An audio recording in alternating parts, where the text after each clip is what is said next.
কারাগারে থাকা ৫৭ বাংলাদেশিকে ক্ষমা করল দুবাই।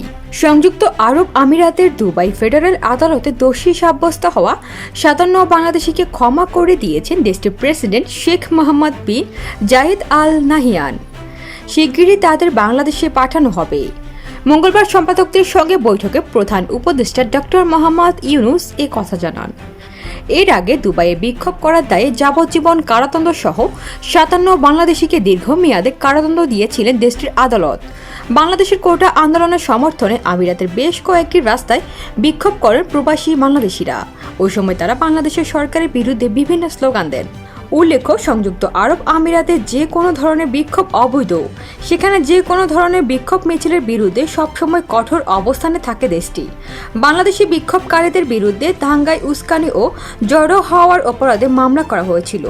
আমিরাতের রাষ্ট্রীয় সংবাদ মাধ্যম WAM জানায়, কারাদণ্ড ভোগের পর তাদের নিজ দেশে প্রত্যাবাসন করা হবে।